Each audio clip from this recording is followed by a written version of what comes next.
ಎಲ್ಲರಿಗೂ ನಮಸ್ಕಾರಗಳು. ಶರತ್ ತಾಂಡಲೆ ಅವರ ರಾವಣ ರಾಕ್ಷಸ ರಾಜ ಕಾದಂಬರಿಯನ್ನು ಮುಂದುವರಿಸೋಣ. ರಾಕ್ಷಸ ಸೈನ್ಯವನ್ನು ಹೆಚ್ಚು ಮಾಡ್ತಾ ರಾಕ್ಷಸ ಸಾಮ್ರಾಜ್ಯವನ್ನು ವಿಸ್ತರಿಸ್ತಾ ರಾವಣ ಆರ್ಯಾವರ್ತವನ್ನು ಗೆಲ್ಲಲಿಕ್ಕೆ ಅಂತ ಹೋಗ್ತಾನೆ. ಅಲ್ಲಿದ್ದ ಒಂದು ನದಿ ತೀರದಲ್ಲಿದ್ದ ಒಂದು ಸಣ್ಣ ಅರಣ್ಯದಲ್ಲಿ ಒಂದು ವ್ಯಕ್ತಿಯ ದರ್ಶನ ಅವನಿಗಾಗತ್ತೆ. ಆ ವ್ಯಕ್ತಿ ಒಬ್ಬ ಹೆಣ್ಮಗಳಾಗಿರ್ತಾಳೆ. ಆಕೆಯನ್ನು ನೋಡಿ ಇವನಿಗೆ ಒಂದು ರೀತಿಯ ಮೋಹನ ಉಂಟಾಗುತ್ತೆ. ಆಕೆ ಯಾರು ಏನು ಅಂತ ವಿಚಾರಿಸೋಕ್ಕೆ ಅಂತ ಅಲ್ಲಿಗೆ ಹೋಗ್ತಾನೆ. ಕಥೆ ಇಲ್ಲಿಗೆ ನಿಂತಿತ್ತು, ಇನ್ನು ಮುಂದುವರಿಸೋಣ. ಆಕೆ ನನ್ನ ಮುಂದೆ ಒಂದು ಬಟ್ಲಲ್ಲಿ ಕೆಲವಾರು ಹಣ್ಣುಗಳನ್ನು ಇಟ್ಲು. ನನಗೆ ಕುಡಿಲಿಕ್ಕೆ ನೀರಿನ ಮಡಿಕೆ ಕೊಟ್ಲು. ಆಶ್ರಮ ಸುಂದರವಾಗಿದೆ. ಈ ದಟ್ಟಕಾಡಲ್ಲಿ ನಿಮಗೆ ಭಯ ಆಗ್ತಾ ಇಲ್ವಾ ಅಂತ ನಾನು ಕೇಳಿದೆ. ಯಾವುದಕ್ಕೆ ಹೆದರ್ಕೋಬೇಕು ಅಂತ ಆಕೆ ಕೇಳಿದ್ಲು. ಕಾಡು ಪ್ರಾಣಿಗಳು, ಡಕಾಯಿತರು ಅಂತ ನಾನು ಕೇಳಿದೆ. ಇಲ್ಲ, ಇಲ್ಲಿ ಹೆಚ್ಚು ಕಾಡು ಪ್ರಾಣಿಗಳಿಲ್ಲ ಮತ್ತು ನನ್ನ ತಂದೆಗೆ ಯಾರು ಶತ್ರುಗಳು ಇಲ್ಲ. ಹತ್ತಿರದಲ್ಲೇ ಇರೋ ನಗರದ ರಾಜ ನನ್ನ ತಂದೆಯ ಶಿಷ್ಯನಾಗಿದ್ದಾನೆ. ಇಂದ್ರ ಮತ್ತು ವಿಷ್ಣು ನಮ್ಮ ಪಕ್ಕದಲ್ಲೇ ಇರುವಾಗ ನಾವು ಯಾರಿಗೆ ಅಂತ ಹೆದರ್ಕೋಬೇಕು? ಅವರಿಬ್ಬರು ನನ್ನ ತಂದೆಯ ಅಕ್ಕಪಕ್ಕದಲ್ಲಿ ಇರ್ತಾರೆ ಅಂತ ಆಕೆ ಧೈರ್ಯದಿಂದ ಹೇಳಿದ್ಲು. ನಿನ್ನ ಹೆಸರೇನು ಅಂತ ನಾನು ಕೇಳಿದೆ. ವೇದವತಿ. ಈ ಆಶ್ರಮ ನನ್ನ ತಂದೆ ಕುಶಧ್ವಜ ಋಷಿ ಅವರಿಗೆ ಸೇರಿದ್ದು ಅಂತ ಹೇಳ್ತಾ ಇದಕ್ಕಿದ್ದ ಹಾಗೆ ಆಕೆ ಕಣ್ಣೀರು ಸುರಿಸ್ತಾ ಮಾತು ಮುಂದುವರಿಸಿದ್ಲು. ಆದರೆ ನನ್ನ ತಂದೆ ಈಗಿಲ್ಲ, ಅವರು ಅಸುರ ಶಂಭನ ವಿರುದ್ಧ ಹೋರಾಡ್ತಾ ಸತ್ತು ಹೋದ್ರು ಅಂತ ಹೇಳಿದ್ಲು. ಮತ್ತೆ ನಿಮ್ಮಮ್ಮ ಅಂತ ನಾನು ಕೇಳಿದೆ. ನನ್ನ ತಾಯಿ ನನ್ನ ತಂದೆಯ ಚಿತೆ ಮೇಲೆ ಸತಿ ಹೋದ್ಲು. ನನ್ನ ತಂದೆಯ ಕೆಲವು ಶಿಷ್ಯರು ಇಲ್ಲೇ ಹತ್ತಿರದಲ್ಲಿ ವಾಸ ಮಾಡ್ತಾ ಇದ್ದಾರೆ. ಹಾಗಾಗಿ ನನಗೆ ಹೆದರ್ಕೊಳ್ಳೋದಿಲ್ಲ, ಭಯ ಇಲ್ಲ ನನಗೆ. ಅವರುಗಳೆಲ್ಲ ಯುದ್ಧದಲ್ಲಿ ತರಬೇತಿ ಪಡೆದಿದ್ದಾರೆ ಅಂತ ಆಕೆ ಹೇಳಿದ್ಲು. ನಿನ್ನ ಹೆಸರು ತುಂಬ ಸುಂದರವಾಗಿದೆ, ವೇದಗಳ ಮೇಲೆ ಹಿಡಿತ ಹೊಂದಿರೋದು ಅಂತ ಅಲ್ವಾ ಇದರ ಅರ್ಥ ಅಂತ ನಾನು ಕೇಳಿದೆ. ಹೌದು, ಆದರೆ ನನಗೆ ವೇದಗಳ ಜ್ಞಾನ ಏನೂ ಇಲ್ಲ. ನನಗೆ ಏನು, ಮಹಿಳೆಯರಿಗೂ ಕೂಡ ವೇದ ಪಠಣದ ಅವಕಾಶ ಇಲ್ವಲ್ಲ ಅಂತ ಆಕೆ ನಗ್ತಾನೆ ಹೇಳಿದ್ಲು. ನಾನು ಆಕೆಗೆ ಸತ್ಯವನ್ನು ಹೇಳಬೇಕೋ ಬೇಡವೋ ಅಂತ ಯೋಚನೆ ಮಾಡ್ತಾ ಇದ್ದೆ. ನಾನು ಏನಾದರೂ ಹೇಳೋಕ್ಕೆ ಮೊದಲೇ ಆಕೆ ಮತ್ತೊಂದು ಪ್ರಶ್ನೆ ಕೇಳಿದ್ಲು. ನೀನು ಸೈನಿಕನಾ ಅಂತ. ಹೌದು ಅಂತ ಹೇಳಿದೆ. ಅಂದರೆ ಆಕೆ ನನ್ನನ್ನು ಸೈನಿಕನಾಗಿ ಗುರುತಿಸಿದಳೆ ಅಂತ ಸಮಾಧಾನ ಆಯಿತು. ಯಾವ ರಾಜ್ಯದವರು ಅಂತ ಆಕೆ ಕೇಳಿದ್ಲು. ಯಾವ ರಾಜ್ಯದವರು? ಇದಕ್ಕೆ ಉತ್ತಮವಾದ ಉತ್ತರ ಯಾವುದನ್ನು ಹೇಳಬೇಕು ನಾನು ಅಂತ ಯೋಚನೆ ಮಾಡಬೇಕಾದ್ರೇ ಆಕೆ ತಕ್ಷಣ ಹೇಳಿದ್ಲು. ನೀವು ಅನಾರ್ಯ ಅನಿಸುತ್ತೆ, ನಿಮ್ಮ ವಸ್ತ್ರದಿಂದ ನಾನು ಊಹಿಸಬಲ್ಲೆ ಅಂತ ಅಂದ್ಲು. ಹೌದು, ನಾನು ಸಹಸ್ರಾರ್ಜುನ ರಾಜನ ಸೈನ್ಯದಲ್ಲಿ ಸೈನಿಕನಾಗಿದ್ದೀನಿ ಅಂತ ಮತ್ತು ಸುಳ್ಳು ಹೇಳ್ತಾ ನನ್ನ ಗುರುತನ್ನು ಮರೆಮಾಚಕ್ಕೆ ಪ್ರಯತ್ನ ಮಾಡಿದೆ. ಅದು ನನಗೆ ಇಷ್ಟೊಂದು ಅಭ್ಯಾಸ ಆಗಿರಲಿಲ್ಲ. ಅಂದರೆ ಸುಳ್ಳು ಹೇಳೋದು ನನಗೆ ಬರ್ತಾ ಇರಲಿಲ್ಲ. ಸುಂದರ ಮಹಿಳೆಯರಿಗೆ ಪುರುಷರು ಎಷ್ಟು ಸುಲಭವಾಗಿ ಸುಳ್ಳು ಹೇಳ್ತಾರಲ್ವಾ, ಆಕೆಯನ್ನು ವಶ ಪಡ್ಕೊಳ್ಳೋಕ್ಕೆ, ಜೊತೆಗೆ ಆಕೆ ಮೇಲೆ ತಮ್ಮ ಪ್ರಭಾವವನ್ನು ಬೀರಲಿಕ್ಕೆ ಅಂತ ನನಗೆ ನಾನೇ ಯೋಚನೆ ಮಾಡ್ತಾ ಮನಸ್ಸಿನಲ್ಲೇ ಮುಗುಳ್ನಕ್ಕೊಂಡೆ. ಮಾಹಿಷ್ಮತಿಯ ಸೈನಿಕ ಒಬ್ಬ ಇಷ್ಟು ದೂರದಲ್ಲಿ ಇಲ್ಲಿಗೆ ಹೇಗೆ ಬಂದ ಅಂತ ಆಕೆ ಕೇಳಿದ್ಲು. ರಾಕ್ಷಸ ರಾಜ ರಾವಣನ ಜೊತೆಗೆ ನಡೀತಿರೋ ಯುದ್ಧದಲ್ಲಿ ನಾನು ನನ್ನ ಹಾದಿಯನ್ನು ಕಳ್ಕೊಂಡಿದ್ದೀನಿ. ನೀವು ಅವನ ಬಗ್ಗೆ ಕೇಳಿದ್ದೀರಾ ಅಂತ ನಾನು ಕೇಳಿದೆ. ಹೌದು, ಅವನು ತುಂಬ ಕ್ರೂರ ನಿರಂಕುಶ ಅಧಿಕಾರಿಯಂತೆ. ಅನೇಕ ಆಶ್ರಮಗಳನ್ನು ನಾಶ ಮಾಡಿದಾನಂತೆ. ಮುಗ್ಧರು, ಮಹಿಳೆಯರು ಮತ್ತು ಋಷಿಗಳ ಹತ್ಯಾಕಾಂಡವನ್ನು ಅವನು ಮಾಡ್ತಾ ಇದ್ದಾನಂತೆ. ಅವನು ತನ್ನ ಮಲ ಸಹೋದರನಾದ ಕುಬೇರನನ್ನು ಕೂಡ ಕ್ಷಮಿಸಲಿಲ್ವಂತೆ. ವಿಷ್ಣು ಅವನನ್ನು ಯಾವತ್ತೂ ಕ್ಷಮಿಸೋದೇ ಇಲ್ಲ. ಶೀಘ್ರದಲ್ಲೇ ಅವನು ತನ್ನ ಅಂತ್ಯವನ್ನು ತಲುಪ್ತಾನೆ ಅಂತ ನಾನು ಅಂದ್ಕೊಂಡಿದ್ದೀನಿ ಅಂತ ಆಕೆ ಜೋರಾಗಿ ಹೇಳಿದ್ಲು. ಆಕೆ ಕೋಪ ನೋಡಿ ನನಗೆ ಒಂದು ರೀತಿಯ ಆಘಾತವಾಯಿತು. ಅವನ ಬಗ್ಗೆ ನಿಮ್ಮ ಅಭಿಪ್ರಾಯ ಏನು ಅಂತ ನಾನು ನನ್ನಲ್ಲಿದ್ದ ಸ್ವಲ್ಪ ಧೈರ್ಯವನ್ನು ಒಟ್ಟುಗೂಡಿಸ್ಕೊಂತ ಕೇಳಿದೆ. ವಿಷ್ಣು ಅವನನ್ನು ಮತ್ತು ಅನಾರ್ಯರನ್ನು ಭೂಮಿ ಮೇಲಿಂದಲೇ ಅಳಿಸಿ ಹಾಕ್ಬಿಡ್ಬೇಕು. ನನ್ನ ತಂದೆಯ ಕೊಲೆಗಾರ ಶುಂಭ ಕೂಡ ಒಬ್ಬ ಅನಾರ್ಯನಾಗಿದ್ದ. ಆರ್ಯರನ್ನು ನಾಶ ಮಾಡಲಿಕ್ಕೆ ವಿಷ್ಣುಗೆ ಸಹಾಯ ಮಾಡೋಕ್ಕೋಸ್ಕರ ನಾನು ಅವನನ್ನು ಮದುವೆ ಆಗಬೇಕು ಅಂದ್ಕೊಂಡಿದ್ದೀನಿ ಅಂತ ಅಂದ್ಲು. ವಿಷ್ಣುನ ಮದುವೆ ಆಗ್ತೀಯಾ? ಈ ವಿಷ್ಣು ಯಾರು? ಆರ್ಯರಾದ ನಿಮಗೆ ಶೂದ್ರರು ಮತ್ತು ಮಹಿಳೆಯರಿಗೆ ವಿಷ್ಣುವನ್ನು ಪೂಜಿಸೋಕ್ಕೆ ಅನುಮತಿ ಇಲ್ಲ ಅಂತ ನಿಂಗೆ ಗೊತ್ತಲ್ವಾ? ಆದರೂ ಕೂಡ ನೀನು ಅವನನ್ನು ಮದುವೆ ಆಗೋಕ್ಕೆ ಬಯಸ್ತಾ ಇದೆಯಾ ಅಂತ ನಾನು ಕೇಳಿದೆ. ಭೂಮಿ ಮೇಲೆ ಅತ್ಯಂತ ಬಲಶಾಲಿ ವ್ಯಕ್ತಿ ಅಂದರೆ ವಿಷ್ಣು. ಅವನು ದೇವತೆಗಳನ್ನು ಮತ್ತು ವೈದಿಕ ನಾಗರಿಕತೆಯನ್ನು ಅಸಂಖ್ಯಾತ ಸಾರಿ ರಕ್ಷಿಸಿದ್ದಾನೆ. ಅವನು ಆರ್ಯರ ರಕ್ಷಕ. ಈ ಅಸುರರು, ದೈತ್ಯರು ಮತ್ತು ದಾನವರು ಕೂಡ ಅವನಿಗೆ ಹೆದರ್ಕೋತಾರೆ. ಅವನು ಜನರ ಮನಸ್ಸನ್ನ ಆಳ್ತಾನೆ. ಅವನು ಪ್ರಕಾಶಿಸುವ ಸೂರ್ಯನಿಗಿಂತ ಹೆಚ್ಚು ಪ್ರಕಾಶಮಾನವಾಗಿದ್ದಾನೆ. ಹಾಗೆ ಚಂದ್ರನ ಬೆಳಕಿಗಿಂತ ಸೌಮ್ಯವಾಗಿದ್ದಾನೆ. ನಾನು ಅವನ ಹೆಂಡತಿ ಆಗಿರ್ಬೇಕು ಅಂತ ಪ್ರತಿಜ್ಞೆ ಮಾಡ್ಕೊಂಡಿದ್ದೀನಿ ಮತ್ತು ನಾನು ಆ ಪ್ರತಿಜ್ಞೆಯನ್ನ ಪೂರೈಸ್ತೀನಿ ಅಂತ ಅಂದ್ಲು. ವಿಷ್ಣು ನಿಖರವಾಗಿ ಎಲ್ಲಿ ವಾಸ ಮಾಡ್ತಾನೆ ಅಂತ ನಾನು ಕೇಳಿದೆ.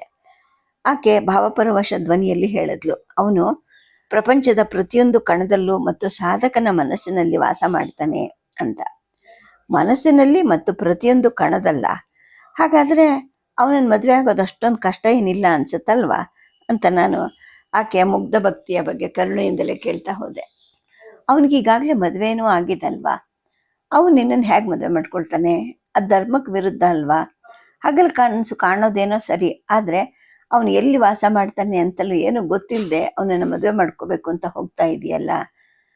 ಎಲ್ಲಕ್ಕಿಂತ ಮುಖ್ಯವಾಗಿ ಆ ವಿಷ್ಣು ಅನ್ನೋನು ಅಸ್ತಿತ್ವದಲ್ಲಿ ಇದ್ದಾನ ಅಂತ ನಾನು ಕೇಳ್ತಾ ಹೋದೆ. ಆಕೆಗೆ ನಾನು ಹೇಳಿದ ಅರ್ಥ ಆಗಲಿಲ್ಲ ಅಂತ ಕಾಣುತ್ತೆ. ನೀನು ಹೇಳ್ತಾ ಇರೋದು ನನಗೆ ಅರ್ಥ ಆಗ್ತಿಲ್ಲ ಅಂತ ಮೊದಲ ಸಲ ಆಕೆ ಗೊಂದಲಕ್ಕೆ ಒಳಗಾದವಳ ಹಾಗೆ ಕೇಳಿದ್ಲು. ನಾನು ವಿವರಿಸ್ತೀನಿ, ಆದರೆ ಅದಕ್ಕೂ ಮೊದಲು ಒಂದು ವಿಷಯ ಹೇಳು. ಕಾಮನ ಬಿಲ್ಲು ಹೇಗೆ ಕಾಣಿಸ್ಕೊಳ್ಳುತ್ತೆ ಅಂತ ನಾನು ಕೇಳ್ತಾ ಹೋದೆ. ಅವಳು ಹೇಳಿದ್ಲು, ಸೂರ್ಯನ ಬೆಳಕು ಮಳೆಯಿಂದ ಹಾದು ಹೋದಾಗ ಕಾಣುತ್ತೆ ಅಂತ. ಆಗ ನಾನು ಹೇಳಿದೆ, ಅದೇ ರೀತಿ ಪುರಾಣರು ಆರ್ಯರ ಮತ್ತು ಅಂದರೆ ವಿಷ್ಣುವಿನ ಮನಸ್ಸಲ್ಲಿ ಭಯವನ್ನು ಸೃಷ್ಟಿಸೋಕೆ ಪುನರಾವರ್ತನೆ ಮಾಡಲ್ಪಟ್ಟಿರೋದು. ಇದೆಲ್ಲ ಸೃಷ್ಟಿಸಿರುವಂತಹ ಕಥೆಗಳು. ಅವನು ಅಸ್ತಿತ್ವದಲ್ಲಿ ಇದ್ದಾನೆ ಅನ್ನೋದಕ್ಕೆ ಒಂದೇ ಒಂದು ಪುರಾವೆ ಕೂಡ ಇಲ್ಲ. ಎಲ್ಲವೂ ಕೇವಲ ಕಥೆಗಳು ಮತ್ತು ಕಥೆಗಳ ಆವೃತ್ತಿಗಳು. ಅವನು ಸರ್ವವ್ಯಾಪಿನೇ ಆಗಿದ್ರೆ ಒಂದು ವೇಳೆ ಆರ್ಯ ಮತ್ತು ಅನಾರ್ಯರ ಕಲಹ ಅನ್ನೋದು ಯಾವತ್ತಿಗೂ ಇರ್ತಾ ಇರಲಿಲ್ಲ ಅಲ್ವಾ ಅಂತ ನಾನು ಹೇಳ್ತಾ ಹೋದೆ. ನನ್ನ ಮಾತನ್ನು ಆಕೆ ಎಚ್ಚರಿಕೆಯಿಂದ ಕೇಳ್ತಾ ಇದ್ಲು. ನಾನು ಅವಳ ಮುಗ್ಧ ಕನಸನ್ನು ನಾಶ ಮಾಡ್ತಾ ಇದ್ದೆ. ಅಸ್ತಿತ್ವದಲ್ಲಿಲ್ಲದೆ ಇರುವಂತಹ ವ್ಯಕ್ತಿಯನ್ನು ಮದುವೆ ಆಗ್ತೀನಿ ಅಂತ ನೀವು ಪ್ರತಿಜ್ಞೆ ಮಾಡಿದ್ದೀರಲ್ಲ ಅಂತ ಮತ್ತೆ ಕೇಳಿದೆ. ಅವಳ ಬದಲಾಗುತ್ತಿರುವ ಅಭಿವ್ಯಕ್ತಿಗಳನ್ನು ನಾನು ಗಮನಿಸ್ತಾ ಇದ್ದೆ. ಅವಳ ನಂಬಿಕೆ ನಿಧಾನವಾಗಿ ಕುಸಿತಾ ಇತ್ತು. ಅವಳ ಭಕ್ತಿಯಿಂದ ದೂರ ಎಳೆಯುವಂತಹ ನನ್ನ ಪ್ರಯತ್ನ ಮಾಡ್ತಾ ನಾನು ಹೇಳಿದೆ, ಸುಂದರಿ, ವಿಷ್ಣುವನ್ನು ಮದುವೆ ಆಗೋ ನಿನ್ನ ಆಲೋಚನೆಯನ್ನು ಮರೆತು ಬಿಡು. ನಾನು ಕೇವಲ ಸೈನಿಕ ಅಲ್ಲ, ಸ್ವತಃ ರಾಜ ರಾವಣ. ನನ್ನನ್ನು ಮದುವೆ ಆಗು. ನೀನು ಶಾಶ್ವತ ಸಂತೋಷ ಮತ್ತು ಆರಾಮದಲ್ಲಿ ಇರ್ತೀಯ. ಇದು ಆರ್ಯ ಮತ್ತು ಅನಾರ್ಯರ ನಡುವೆ ಆಗೋ ಮೊದಲನೇ ಮದುವೆ ಅಂತ ಯೋಚನೆ ಮಾಡ್ತಾ ಮಾಡ್ತಾ ನನಗೇನೆ ಸಂತೋಷ ಆಗ್ತಾ ಇತ್ತು. ಆಕೆ ಸಿಟ್ಟಿನಿಂದ ಹೇಳಿದ್ಲು, ಏನು, ನೀನು ರಾವಣನ? ವಿಷ್ಣುವಿನ ಬಗ್ಗೆ ಈ ರೀತಿ ಮಾತಾಡ್ತಾ ಇದೆಯಾ? ಅದೆಲ್ಲ ಆಶ್ಚರ್ಯ ಏನೂ ಇಲ್ಲ. ಅದು ನಿನ್ನ ಜೊತೆ ನಾನು ಮದುವೆ ಮಾಡ್ಕೋಬೇಕಾ? ಒಬ್ಬ ದಾಸಿಗೆ ಜನಿಸಿರೋ ಮಿಶ್ರವ ರಕ್ತದಿಂದಲ್ಲ ನೀನು ಹುಟ್ಟಿರೋದು. ನಾನು ಆರ್ಯ ರಕ್ತದ ಋಷಿ ಕುಶಧ್ವಜನ ಮಗಳು. ನಾನು ನನ್ನ ಜೀವನದ ಉದ್ದಕ್ಕೂ ಧರ್ಮವನ್ನು ಅನುಸರಿಸ್ಕೊಂಡು ಬಂದಿದ್ದೀನಿ. ನನ್ನ ವೈದಿಕ ನಂಬಿಕೆಗಳು ಇತರ ಎಲ್ಲಕ್ಕಿಂತ ಶ್ರೇಷ್ಠವಾದದ್ದು ಆಗಿದೆ. ನಿನಗೆ ಯಾವುದೇ ಧರ್ಮ ಅನ್ನೋದಾದರೂ ಇದೆಯಾ ಅಂತ ಅವಳು ಆರ್ಯ ಅನ್ನೋ ಒಂದು ಅಹಂಕಾರದಿಂದ ತುಂಬಿದ್ದವಳು ಶಾಂತಿ ತಾಯಿಯನ್ನು ದಾಸಿ ಅಂತ ಉಲ್ಲೇಖ ಮಾಡ್ತಾ ನನಗೆ ಹೇಳ್ತಾ ಹೋದ್ಲು. ನನಗಿದರಿಂದ ತುಂಬ ಸಿಟ್ಟು ಬರ್ತಾ ಇತ್ತು. ಆದರೂ ಮನಸ್ಸಿನಲ್ಲಿ ಶಾಂತತೆಯನ್ನು ತಂದ್ಕೊಂಡು ಹೇಳಿದೆ, ಪ್ರಿಯತಮೆ, ಪುರುಷ ಮತ್ತು ಮಹಿಳೆಯ ಮದುವೆಗೆ ಯಾವುದೇ ಧರ್ಮದ ಅಗತ್ಯ ಇರೋದಿಲ್ಲ. ಧರ್ಮದ ಅನುಮತಿನೂ ಬೇಕಿಲ್ಲ. ಪ್ರೀತಿ ಮತ್ತು ಆಲೋಚನೆ ದೇಹಗಳನ್ನು ಮದುವೆಗಳನ್ನು ಒಂದು ಮಾಡುತ್ತೆ. ಪ್ರೀತಿಗೆ ಧರ್ಮದ ಅಗತ್ಯ ಇಲ್ಲ. ಅನೋನ್ಯತೆ ಅನ್ನೋದು ದೇಹಗಳನ್ನು ಒಟ್ಟಿಗೆ ತರುತ್ತೆ. ಸಹಜೀವನ ಅನ್ನೋದು ಪ್ರೀತಿಯನ್ನು ಸೃಷ್ಟಿಸುತ್ತೆ. ನೀನು ಈಗ ನನ್ನ ಬಗ್ಗೆ ವಿವರಿಸೋಕ್ಕೆ ಆಗದೇ ಇರುವಂತಹ ದ್ವೇಷವನ್ನು ಅನುಭವಿಸಿದ್ರು ಕೂಡ ನೀನು ಖಂಡಿತವಾಗ್ಲೂ ನನ್ನನ್ನು ಪ್ರೀತಿಸ್ತೀಯ. ನಾನು ನಿನ್ನನ್ನು ನನ್ನ ಹೆಂಡತಿಯಾಗು ಅಂತ ಕೇಳ್ತಾ ಇದ್ದೀನಿ. ನಿನ್ನ ವಿಷಕಾರಿ ಮಾತುಗಳನ್ನು ಕೂಡ ನಾನು ಕ್ಷಮಿಸ್ಬಿಡ್ತೀನಿ. ನಮ್ಮ ಮಿಶ್ರವ ರಕ್ತದ ಮಗು ರಾಜನಾಗಿ ಜನಿಸುತ್ತೆ ಅಂತ ಹೇಳಿದೆ. ಹೇ ಕಾಡು ಅಸುರ, ನಾನು ನಿನ್ನನ್ನು ಶಪಿಸೋಕ್ಕೆ ಮೊದಲು ಇಲ್ಲಿಂದ ಹೊರಟು ಹೋಗು ಅಂತ ಕೋಪದಿಂದ ಕೂಗುದ್ಲಾಕೆ. ನಾನು ಶಾಂತವಾಗೇ ನಿಂತಿದ್ದೆ. ನಾನು ನಿನ್ನ ಮದುವೆ ಆಗಿ ಹಾಗೆ ಕೇಳಿದ್ದೀನಿ, ಅದಕ್ಕೋಸ್ಕರ ನೀನು ಕೋಪ ಮಾಡ್ಕೊಳ್ಳೋಕೆ ಯಾವುದೇ ಕಾರಣ ಇಲ್ವಲ್ಲ ಅಂತ ಅಂದೆ. ನಾನು ಅವಳ ಜೊತೆ ತರ್ಕ ಮಾಡಲಿಕ್ಕೆ ಪ್ರಯತ್ನ ಮಾಡ್ತಾನೇ ಇದ್ದೆ. ನನ್ನನ್ನು ಆವರಿಸ್ತಿದ್ದಂತಹ ಕಾಮಕ್ಕೆ ನಾನು ಶರಣಾಗಿದ್ದೆ. ಅವಳು ಒಂದು ಕ್ಷಣ ನನಗೆ ಪ್ರೇಮಿ ಹಾಗೆ ಕಾಣ್ತಾ ಇದ್ಲು, ಮತ್ತೊಂದು ಕ್ಷಣದಲ್ಲಿ ಅವಳು ನನ್ನ ಬೇಟೆಯ ಥರ ಕಾಣಿಸ್ತಾ ಇದ್ಲು. ಅವಳ ಮೇಲೆ ನನಗೆ ಕೋಪ ಬಂದಿತ್ತು. ಆದರೂ ಕೂಡ ನಾನು ಅವಳ ಬಗ್ಗೆ ಆಕರ್ಷಿತನಾಗಿದ್ದೆ. ನನ್ನ ಕಣ್ಣುಗಳು ಅವಳ ದೇಹದಾದ್ಯಂತ ಓಡ್ತಾ ಇದ್ವು. ಆಕೆ ಇದನ್ನು ಗಮನಿಸಿದ್ಲು. ಅವಳ ಮನಸ್ಸು ನನಗೆ ವಿಷದಿಂದ ತುಂಬಿದೆಯಾ ಅನ್ನಿಸ್ತು. ನಾನು ಹೇಳಿದ ಯಾವುದನ್ನು ಕಿವಿಗೊಟ್ಟು ಕೇಳಕ್ಕೂ ಆಕೆ ಸಿದ್ಧಳಿರಲಿಲ್ಲ. ನನ್ನ ಮನಸ್ಸು ಕೂಡ ಕಡಿಮೆ ಅಸಮಂಜಸವಾಗೇನಿರಲಿಲ್ಲ. ವಿಷ್ಣುವನ್ನು ಪ್ರೀತಿಸಬಲ್ಲವರ ಮೇಲೆ ನನಗೆ ಕೋಪ ಇದ್ದೇ ಇತ್ತು. ನಾನೀಗ ಅವಳ ಭಕ್ತಿಯನ್ನು ಪರೀಕ್ಷೆ ಮಾಡಕ್ಕೆ ಹೊರಟಿದ್ದೆ. ನಾನು ಎದ್ದು ಅವಳ ಕೈ ಹಿಡ್ಕೊಂಡೆ. ಅವಳು ಅದನ್ನು ಎಳ್ಕೊಂಡು ನನ್ನಿಂದ ಓಡಿ ಹೋಗೋಕ್ಕೆ ಪ್ರಯತ್ನ ಮಾಡಿದ್ಲು. ನಾನು ಅವಳನ್ನು ಹಿಡಿದು ನನ್ನ ಹತ್ರ ಬರೋ ಹಾಗೆ ಹೇಳ್ಕೊಳ್ತಾ ಹೇಳಿದೆ, ಈಗ ನಿನ್ನ ವಿಷ್ಣುವನ್ನು ಕರಿ ನೋಡೋಣ ಅಂತ. ಆಕೆ ತನ್ನನ್ನು ಮುಕ್ತಗೊಳಿಸ್ಕೆ ಹೆಣಗಾಡ್ತಾ ಇದ್ಲು, ಕೂಗೋಕ್ಕೆ ಪ್ರಾರಂಭ ಮಾಡಿದ್ಲು. ನಾನು ಅವಳನ್ನು ಎತ್ತಿ ಕುಟಿ ಒಳಗಡೆ ಕರ್ಕೊಂಡು ಹೋದೆ. ಅವಳ ಮುಖಕ್ಕೆ ಹೊಡೆದೆ. ಅವಳೀಗ ಮೌನವಾದಳು. ನಾನು ಕುಟಿಯ ಬಾಗಿಲನ್ನು ಮುಚ್ಚಿದೆ. ಅವಳ ಹೋರಾಟಕ್ಕೆ ನಾನು ಕಿವಿ ಕೊಡಲಿಲ್ಲ. ಅವಳು ವಿಷ್ಣುವಿನ ಹೆಸರನ್ನು ಜಪಿಸೋಕ್ಕೆ ಪ್ರಾರಂಭ ಮಾಡಿದ್ಲು. ನನ್ನ ಕೋಪ ಮತ್ತಷ್ಟು ಉಲ್ಬಣ ಆಗ್ತಾ ಇತ್ತು. ನಿನ್ನ ಕೊಳಕು ಸ್ಪರ್ಶ ನನ್ನನ್ನು ಅಶುದ್ಧಳನ್ನಾಗಿ ಮಾಡಿದೆ. ನೀನು ಶಾಪಗ್ರಸ್ತನಾಗ್ತೀಯಾ? ವಿಷ್ಣು, ಇಂದ್ರ, ಈ ಪ್ರಾಣಿಯಿಂದ ನನ್ನನ್ನು ರಕ್ಷಿಸಿ ಅಂತ ಆಕೆ ಕೂಗ್ತಾ ಇದ್ಲು. ನಾನು ಆಕೆಯ ಒಂದೇ ಒಂದು ಮಾತಿಗೂ ಕಿವಿ ಕೊಡಲಿಲ್ಲ. ನಿನಗೆ ಬೇಕಾದದ್ದನ್ನೆಲ್ಲ ನನ್ನನ್ನು ಶಪಿಸು, ಆದರೆ ನನ್ನ ಕೋಪವನ್ನು ನೀನು ನೋಡು. ನಿನ್ನ ವಿಷ್ಣು ಮತ್ತು ಇಂದ್ರ ಅಸಂಖ್ಯಾತ ಅಸುರ ಮಹಿಳೆಯರ ಜೀವನವನ್ನು ನಾಶ ಮಾಡಿದ್ದಾರೆ. ನೀನು ಅವನನ್ನು ಭೇಟಿಯಾದಾಗ ದೇವ ಮಹಿಳೆಯರು ಕೂಡ ಇನ್ನು ಮುಂದೆ ಸುರಕ್ಷಿತರಲ್ಲ, ರಾವಣ ಬರ್ತಾನೆ ಅಂತ ಅವನಿಗೆ ಹೇಳು. ನಾನು ನಿನ್ನ ಮಹಾನ್ ಇಂದ್ರ ಹಾಕ್ಕೊಟ್ನಲ್ಲ, ಅದೇ ಮಾರ್ಗವನ್ನು ಅನುಸರಿಸ್ತೀನಿ ಅಂತ ಜೋರಾಗಿ ಹೇಳಿದೆ. ಅವಳ ಕೂದಲನ್ನು ಬಿಚ್ಚಿ ಅವಳ ಮುಖದ ಮೇಲೆ ನನ್ನ ಕೈಯನ್ನು ಉಡಿಸಿದೆ. ಆಕೆ ನನ್ನನ್ನು ಬೇಡ್ಕೊಳ್ತಾ ಇದ್ಲು. ಅವಳ ಕಣ್ಣೀರನ್ನು ಒರೆಸ್ಕೊಂಡು ಆಕೆಯನ್ನು ನಾನು ಪ್ರವೇಶಿಸಿದೆ. ವಿಷ್ಣುವಿನ ಭಕ್ತನನ್ನು ಅಸುರನು ಅಪವಿತ್ರಗೊಳಿಸ್ತಾ ಇರೋದು ನನಗೆ ಅಪಾರ ಸಂತೋಷ ಉಂಟು ಮಾಡಿತ್ತು. 4 ಬೇರನ ಹೆಂಡತಿ ಹಾಗೆ ನಾನು ಅವಳನ್ನು ತಿರಸ್ಕರಿಸಲಿಲ್ಲ. ನನ್ನ ದೇಹ ಬೆವರಿನಿಂದ ಒದ್ದೆ ಆಗಿತ್ತು. ನನಗೆ ಆಯಾಸನೂ ಆಯಿತು. ವೇದವತಿ, ನಾನು ನಿನ್ನಿಂದ ನಿಜವಾಗ್ಲೂ ಪ್ರಭಾವಿತನಾಗಿದ್ದೀನಿ. ಈ ಕೃತ್ಯದಿಂದ ಈಗ ನಾವು ಮದುವೆ ಆದ ಹಾಗೆ ಆಗಿದೆ ಅಂತ ನಾನು ಆಕೆಯಿಂದ ದೂರ ಆಗ್ತಾ ಹೇಳಿದೆ. ಕೋಪದಿಂದ ಆಕೆಯ ಕಣ್ಣು ಕೆಂಪಾಗಿದ್ವು. ಅವಳ ತನ್ನ ಮಾತುಗಳಲ್ಲಿ ವಿಷವನ್ನು ತುಂಬಿಕೊಂಡು ಉತ್ತರಿಸಿದ್ಲು. ದುಷ್ಟ, ಈ ಪಾಪಕ್ಕಾಗಿ ವಿಷ್ಣು ನಿನಗೆ ಖಂಡಿತ ಶಿಕ್ಷೆ ಕೊಡ್ತಾನೆ ಅಂತ. ನಾನು ಹೇಳಿದೆ, ವೇದವತಿ, ಇದರಲ್ಲಿ ಯಾವುದೇ ಪಾಪನೂ ಇಲ್ಲ. ಸಮಾಗಮ ಅನ್ನೋದು ಸೃಷ್ಟಿಯ ಸಂಕೇತವೇ ಆಗಿದೆ. ಅದನ್ನು ಪಾಪ ಅಂತ ಕರಿಬೇಡ. ಈ ಜಗತ್ತಲ್ಲಿ ಜೀವವನ್ನು ತರೋ ಕ್ರಿಯೆ ಪಾಪ ಆಗೋಕ್ಕೆ ಹೇಗೆ ಸಾಧ್ಯ? ನೀನು ನನ್ನನ್ನು ಮದುವೆ ಆದ ನಂತರ ನಿನಗೆ ಹಾಗೆ ಅನಿಸೋದಿಲ್ಲ ಅಂತ ಹೇಳ್ತಾನೆ ನಾನು ಹೊರಗಡೆಗೆ ಬಂದೆ. ಬೇಲಿ ಹೊರಗಡೆ ಶಬ್ದವನ್ನು ಕೇಳಿದೆ. ನಾನು ನನ್ನ ಖಡ್ಗ ಮತ್ತು ಕೊಡಲಿಯನ್ನು ಕೈಯಲ್ಲಿ ಇಟ್ಕೊಂಡೆ. ಶಿಷ್ಯರು ಆಶ್ರಮದ ಕಡೆಗೆ ಓಡಿ ಬರ್ತಾ ಇದ್ರು. ವೇದವತಿಯ ಕೂಗನ್ನು ಕೇಳಿದ ಅವರು ಅವಳ ಕುಟೀರದ ಹತ್ರ ಓಡಿ ಬರ್ತಾ ಇದ್ರು. ನಾನು ಬೇಲಿ ಮೇಲಿಂದ ಹಾರಿದೆ. ಹೇಳಿ ಹಾಗೆ ಓಡ್ತಾ ಇದ್ದೀನಲ್ಲ ಅಂತ ನನಗೆ ನನ್ನ ಬಗ್ಗೆ ನಾಚಿಕೆ ಆಯಿತು. ಶಿಬಿರವನ್ನು ತಲುಪದೆ ಕುಂಭಕರ್ಣನನ್ನು ಹುಡುಕಿದೆ. ಅವನು ವಿಭೀಷಣನ ಜೊತೆ ಮಾತಾಡ್ತಾ ಇರೋದನ್ನು ನಾನು ನೋಡಿದೆ.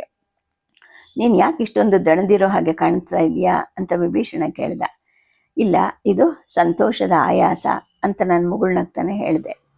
ಕುಂಭಕರ್ಣ ಆಘಾತಗೊಂಡ. ಏನು, ಈ ಕಾಡಲ್ಲಿ ನಿನಗೆ ಆನಂದವಾ? ಎಲ್ಲಿ ಸಿಕ್ತು ಅಂತ ಕೇಳಿದ. ಒಬ್ಬ ಋಷಿಕನ್ಯೆ ಜೊತೆ ನಾನು ಮಲಗಿದ್ದೆ ಅಂತ ಹೇಳಿದೆ. ಈ ಮಾತಿನಿಂದ ವಿಭೀಷಣ ಅಸಮಾಧಾನಗೊಂಡ.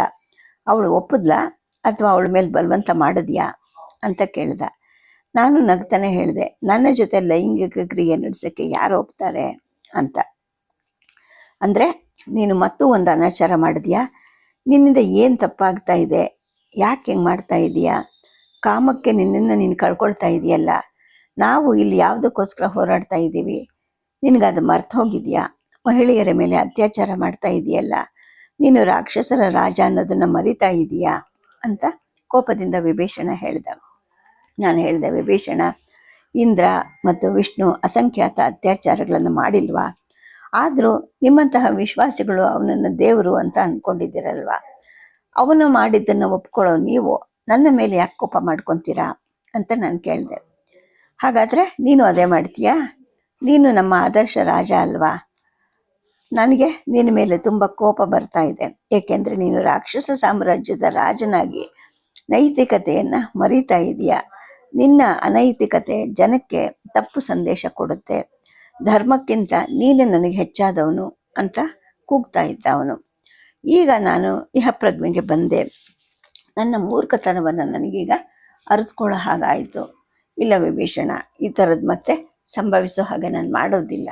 ನಾನು ನಿನಗೆ ಭರವಸೆ ಕೊಡ್ತೀನಿ ಅಂತ ನಾನು ಹೇಳಿದೆ. ಆಗ ಅವನು ಹೇಳ್ದ, ನಮ್ಮ ಮುಂದೆ ಇನ್ನು ಸುದೀರ್ಘವಾದ ಹೋರಾಟ ಇದೆ. ಇದು ಕಾಮದ ಅಥವಾ ಪಾಪದ ಸಮಯ ಅಲ್ಲ. ಬಲವಂತದ ಆನಂದ ಅನ್ನೋದು ನಿನ್ನನ್ನು ಯಾವತ್ತೂ ತೃಪ್ತಿಪಡಿಸೋದಿಲ್ಲ ಅಥವಾ ನಿನಗೆ ನ್ಯಾಯವನ್ನು ಕೂಡ ಕೊಡೋದಿಲ್ಲ. ಅದು ನಿನ್ನನ್ನು ಕೀಳು ಮನುಷ್ಯನನ್ನಾಗಿ ಮಾಡುತ್ತೆ. ಅದನ್ನು ನೀನೀಗ ಅರಿತುಕೋಬೇಕು ಅಂತ ಅವನು ನನಗೆ ಹೇಳ್ದ. ನಾನು ನನ್ನ ತಲೆಯನ್ನು ಆಡಿಸಿದೆ, ಅವನನ್ನು ಅಪ್ಪಿಕೊಂಡೆ. ಅವೆಲ್ಲರೂ ನಮ್ಮ ಡೇರೆಗಳ ಕಡೆಗೆ ಹೊರಟ್ವಿ.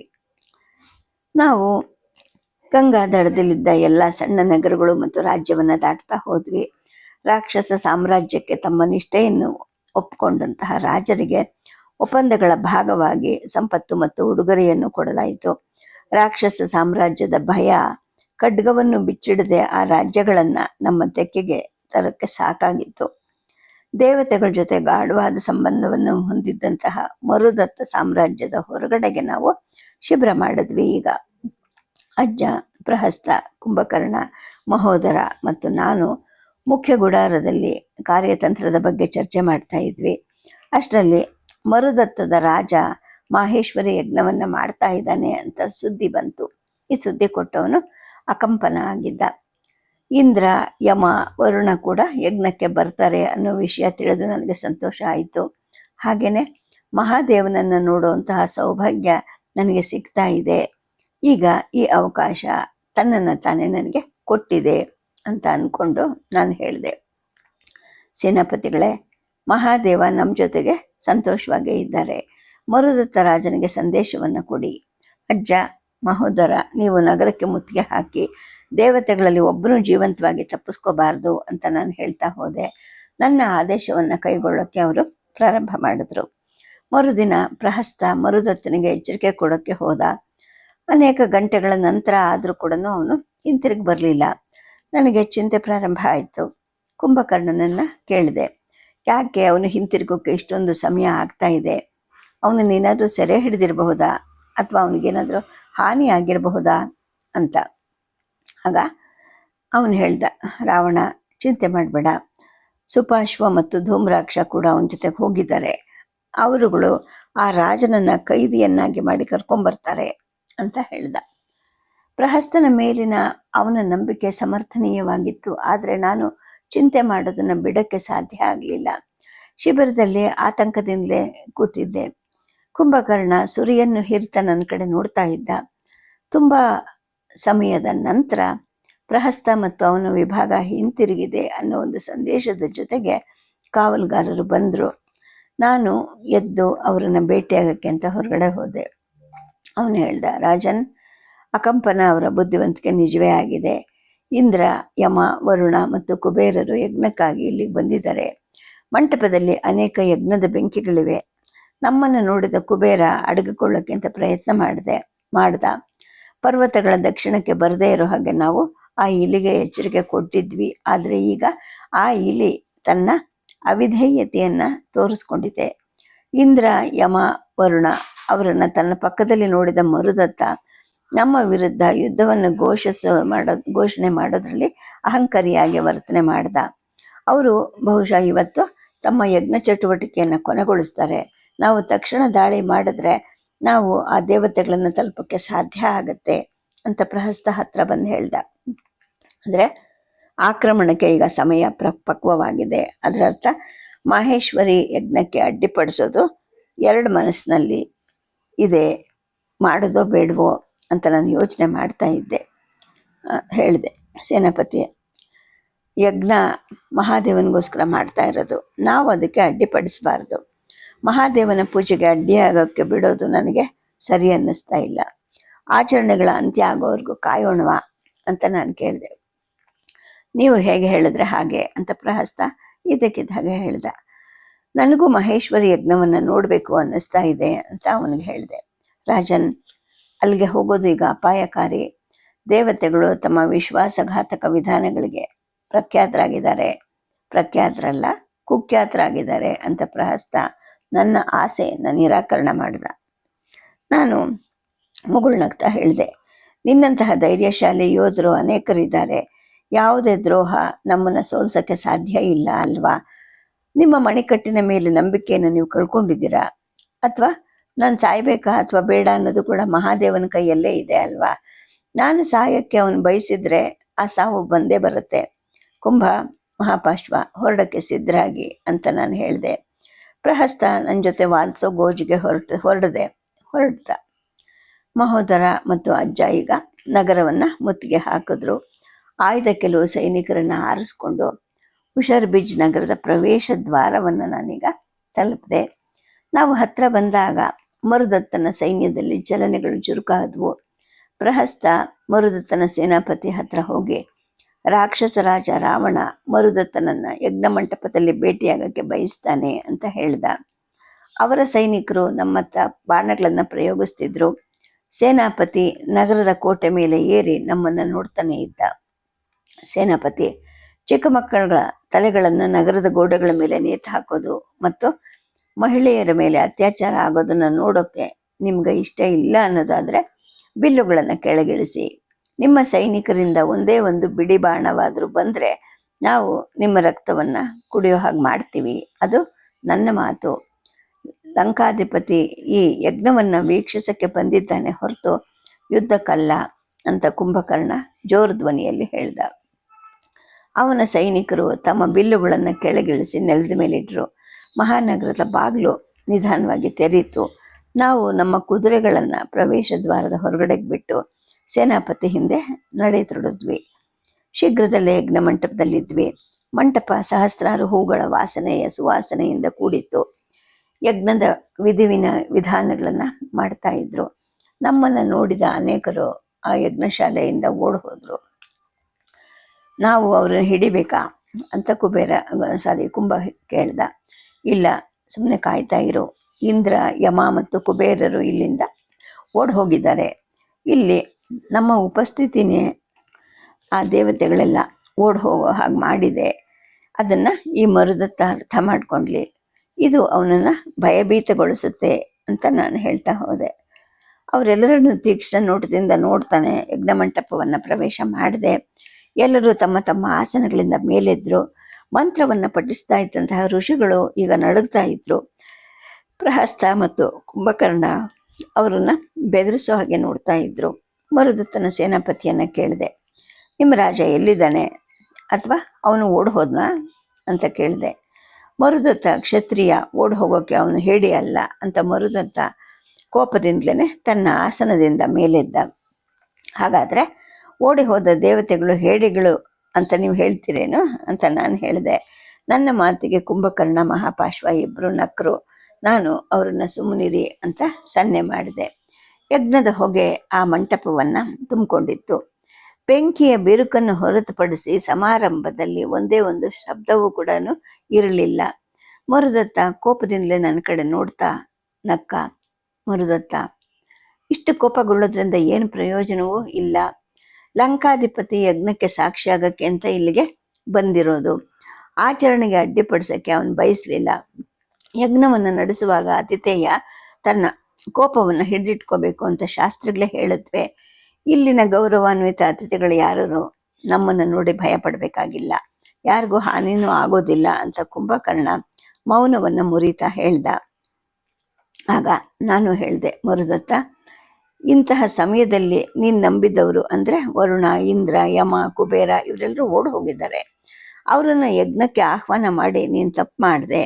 ಮಹಾದೇವನ ಆಚರಣೆಗಳನ್ನು ನಡೆಸೋಕ್ಕೆ ಅವರು ಯೋಗ್ಯರೇ ಅಲ್ಲ. ಜೀವ ಭಯದಿಂದ ಮಹೇಶ್ವರಿ ಯಜ್ಞವನ್ನು ತ್ಯಜಿಸೋವನಿಗೆ ಕರುಣಾಜನಕರು ಯಾರೂ ಇಲ್ಲ. ನಿಮ್ಮ ಭಯ, ನಿಮ್ಮ ನಿರ್ಧಾರಗಳನ್ನು ತಗೊಂಡಿದ್ರೆ ನಿಮ್ಮ ಜೀವನದಿಂದ ಏನು ಪ್ರಯೋಜನ? ಇಂತಹ ಹೇಡಿಗಳಿಗೆ ನಿಷ್ಠೆಯನ್ನು ತೋರಿಸ್ತೀನಿ ಅಂತ ಯಾಕೆ ಪ್ರತಿಜ್ಞೆ ಮಾಡಿದೀಯಾ? ನೀನು ನಮ್ಮ ನಾಗರಿಕತೆಯನ್ನು ಯಾಕೆ ಸ್ವೀಕರಿಸ್ತಾ ಇಲ್ಲ? ಆದರೂ ಕೂಡ ನಿನ್ನ ಧೈರ್ಯದಿಂದ ನಾನು ಪ್ರಭಾವಿತನಾಗಿದ್ದೀನಿ ಅಂತ ನಾನು ಹೇಳಿದೆ. ನಾನು ಹೇಳಿದ್ದು ಮರುದತ್ತನನ್ನು ಸ್ವಲ್ಪ ಮಟ್ಟಿಗೆ ಶಾಂತಗೊಳಿಸ್ತು. ಅವನು ನನ್ನ ಕಡೆ ನೋಡ್ತಾ ಇದ್ದ. ನಾನು ಋಷಿಗಳನ್ನು ಯಜ್ಞ ಮತ್ತು ಅದರ ಆಚರಣೆಗಳ ಬಗ್ಗೆ ಕೇಳಿದೆ. ಯಜ್ಞಗಳನ್ನು ಮಾಡಲಿಕ್ಕೆ ನಾನು ಇತರ ಕೆಲವು ವಿಧಾನಗಳನ್ನು ಸಹ ನೀಡಿದ್ದೀನಿ. ಈಗ ಯಜ್ಞದ ಮುಖ್ಯ ಆಚಾರ್ಯರು ನನ್ನ ಮುಂದೆ ಬಂದು ನಿಂತ್ಕೊಂಡು ಈ ಥರ ಹೇಳಿದ್ರು. ರಾಜನ್, ನಿಮಗೆ ಅಪಾರವಾದ ಜ್ಞಾನ ಇದೆ. ಇದನ್ನು ನೋಡಿದ್ರೆ ನೀವು ಪೌಲಸ್ತ್ಯನ ರಕ್ತದವರು ಅಂತ ಸ್ಪಷ್ಟವಾಗುತ್ತೆ. ಈ ಮೂರು ಲೋಕದಲ್ಲೂ ನಿಮ್ಮಷ್ಟು ವಿದ್ವಾಂಸರು ಯಾರು ಇರಲಿಕ್ಕಿಲ್ಲ ಅನಿಸುತ್ತೆ ಅಂತ ಅಂದರು. ನಾನು ಮುಗುಳ್ನಗ್ತಾನೆ ಮಂಟಪದಿಂದ ಹೊರಗೆ ಬಂದೆ. ನನ್ನನ್ನು ನೋಡಿ ಎಲ್ಲ ಋಷಿಗಳು ಗೌರವದಿಂದ ಎದ್ದು ನಿಂತರು. ಮರುದತ್ತ ಮತ್ತು ಅವನ ಮಂತ್ರಿಗಳು ನನ್ನ ಬಗ್ಗೆ ಅಂತಹ ಗೌರವವನ್ನು ನೋಡಿ ನಿಜವಾಗ್ಲೂ ಆಘಾತಕ್ಕೆ ಒಳಗಾಗಿದ್ರು. ನಾನು ಅವ್ರ ಹತ್ರ ಹೋಗಿ ಹೇಳಿದೆ, ಮರುದತ್ತ, ನಿನ್ನ ಯಜ್ಞವನ್ನು ಮುಂದುವರಿಸು. ಇಡೀ ಕುಲಗಳು ಅದನ್ನು ಮುಂದುವರಿಸ್ತಿದ್ರೆ ಶಾಪಗ್ರಸ್ತವಾಗತ್ತೆ. ಮಹಾದೇವನ ಅನುಗ್ರಹವನ್ನು ಗಳಿಸೋದು ಸುಲಭ ಏನಲ್ಲ. ಈ ಯಜ್ಞವನ್ನು ನಡೆಸೋಕ್ಕೆ ನಿನಗೆ ನನ್ನ ಬೆಂಬಲ ಇದೆ ಅಂತ ಹೇಳ್ತಾನೆ ನಾನು ಶಿವಲಿಂಗಕ್ಕೆ ನಮಸ್ಕಾರ ಮಾಡಿದೆ. ಮರುದತ್ತನ ಕಡೆ ನೋಡ್ತಾ ಹೇಳಿದೆ, ಮಹಾನ್ ಸೈನ್ಯ ಮತ್ತು ಅಪಾರ ಧೈರ್ಯವನ್ನು ಹೊಂದಿರುವಂತಹ ನಿನ್ನನ್ನು ನೋಡಿ ನನಗೆ ಸಂತೋಷವೂ ಆಗ್ತಾ ಇದೆ. ಆದರೆ ಈಗ ನಾನು ಯುದ್ಧ ಮಾಡಲಿಕ್ಕೆ ಉತ್ಸುಕನಾಗಿದ್ದೀನಿ. ನೀನು ಯಜ್ಞವನ್ನು ಮುಗಿಸಿದ ನಂತರ ಯುದ್ಧಕ್ಕೆ ಕರೆಯನ್ನು ಕೊಡು. ನೀವು ಸಿದ್ಧ ಆಗೋವರೆಗೂ ನಾನು ಕಾಯ್ತೀನಿ ಅಂತ ಹೇಳಿದೆ. ಎಲ್ಲರೂ ನನ್ನನ್ನು ದಿಟ್ಟಿಸ್ತಾ ಇದ್ರು. ಮರುದತ್ತನ ಸೈನಿಕರು ಪಕ್ಕಕ್ಕೆ ಸರಿದ್ರು, ನನಗೆ ದಾರಿ ಮಾಡಿಕೊಟ್ರು. ಕುದುರೆ ಮೇಲೆ ಹತ್ತಿ ನಾನು ಮರುದತ್ತನ ಸೇನಾಪತಿಯನ್ನು ನೋಡ್ತಾ ಹೇಳಿದೆ, ಸೇನಾಪತಿ, ನಿನಗೆ ಬಂದ ಬೆದರಿಕೆ ನಿನಗೆ ಗೊತ್ತಿರಬಹುದಲ್ವಾ? ನಿಮ್ಮ ಸೈನ್ಯದ ಖಡ್ಗಗಳನ್ನು ಕತ್ತರಿಸೋದು ನಮಗೆ ತುಂಬ ಸುಲಭವಾದ ಮಾತು. ನಾವು ನಿಮ್ಮನ್ನು ಯುದ್ಧದಲ್ಲಿ ಎದುರಿಸುವಾಗ ನಿಮ್ಗೆ ಎಷ್ಟು ಧೈರ್ಯ ಇರಬೇಕು ಅನ್ನೋದ್ರ ಬಗ್ಗೆ ನೀವೀಗ ಯೋಚನೆ ಮಾಡ್ತಾ ಇರಿ ಅಂತ ಹೇಳಿದೆ. ನನ್ನ ಮಾತಿಗೆ ನನ್ನ ಸಂಗಡಿಗರು ನಕ್ಕರು. ಆ ಸೇನಾಪತಿ ಹಿಂಜರಿದ.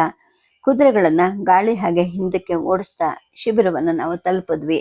ಅಜ್ಜನ ಗುಡಾರವನ್ನು ಪ್ರವೇಶ ಮಾಡ್ತಾ ನಾನು ಹೇಳಿದೆ, ಸೈನಿಕರಿಗೆ ಉತ್ತಮ ಆಹಾರ ಇದೆಯಾ? ನಾವಿನ್ನು 2-3 ದಿನದವರೆಗೂ ಮುತ್ತಿಗೆಯನ್ನು ಬಿಗಿಗೊಳಿಸಬೇಕಾಗಿದೆ. ಮರುದತ್ತ ವ್ಯವಸ್ಥೆ ಮಾಡಿದ ನಂತರ ನಾವು ಯುದ್ಧವನ್ನು ಪ್ರಾರಂಭ ಮಾಡೋಣ. ಈಗ ಅವನು ಯಜ್ಞ ಮಾಡಲಿಕ್ಕೆ ಅವನನ್ನು ಬಿಟ್ಟು ಬಂದಿದ್ದೀನಿ. ಇಂದ್ರ, ಕುಬೇರ, ಯಮ ನಾನೇ ಯಜ್ಞಕ್ಕೆ ಭೇಟಿ ಕೊಡ್ತಾ ಇದ್ದೀನಿ ಅಂತ ಗೊತ್ತಾದಾಗಿಂದ ಅವರು ಮರುದತ್ತನನ್ನು ತೊರೆದು ಹೋಗಿದ್ದಾರೆ ಅಂತ ಹೇಳಿದೆ. ಅಂದರೆ ನೀನು ಶತ್ರುಗಳ ಯಜ್ಞಕ್ಕೆ ಹೋಗಿದ್ಯಾ? ಕೆಲವೊಮ್ಮೆ ನೀನು ಮಾಡೋ ಈ ಸಾಹಸಗಳ ಬಗ್ಗೆ ನನಗೆ ಚಿಂತೆ ಆಗತ್ತೆ ಪ್ರಹಸ್ತ. ಇದನ್ನು ಮಾಡೋಕ್ಕೆ ನೀನು ಅವನಿಗೆ ಯಾಕೆ ಅವಕಾಶ ಕೊಟ್ಟೆ ಅಂತ ಅಜ್ಜ ಪ್ರಹಸ್ತನ ವಿರುದ್ಧ ಈಗ ವಾಗ್ದಾಳಿ ನಡೆಸಿದ್ರು. ನನ್ನನ್ನು ಕ್ಷಮಿಸು ಅಜ್ಜ, ಆದರೆ ಈ ಥರದ ಧೈರ್ಯಶಾಲಿ ಪ್ರದರ್ಶನಗಳು ಮಾಡಿದ್ರೇನೇನೆ ಶತ್ರುಗಳು ಹೆದರ್ಕೊಳ್ಳೋದು. ಮರುದತ್ತ ನಮ್ಮ ಜೊತೆ ಹೋರಾಡುವಂತಹ ಅಪಾಯವನ್ನು ಎದುರಿಸೋದಿಲ್ಲ. ನಾಳೆ ಒಳಗೇನೆ ಅವನು ತಮ್ಮ ನಿಷ್ಠೆಯನ್ನು ಪ್ರತಿಜ್ಞೆ ಮಾಡಿ ಇಲ್ಲಿಗೆ ಬರ್ತಾನೆ ಅನ್ನೋದು ನನಗೆ ಖಾತ್ರಿ ಇದೆ ಅಂತ ನಾನು ಹೇಳಿದೆ. ಅಜ್ಜ ಒಂದು ಮಾತು ಆಡದೆ ಅಲ್ಲಿಂದ ಹೊರಟು ಹೋದರು. ಸದ್ಯಕ್ಕೆ ಕಥೆಯನ್ನು ನಿಲ್ಲಿಸಿರ್ತೀನಿ. ನಮಸ್ಕಾರ.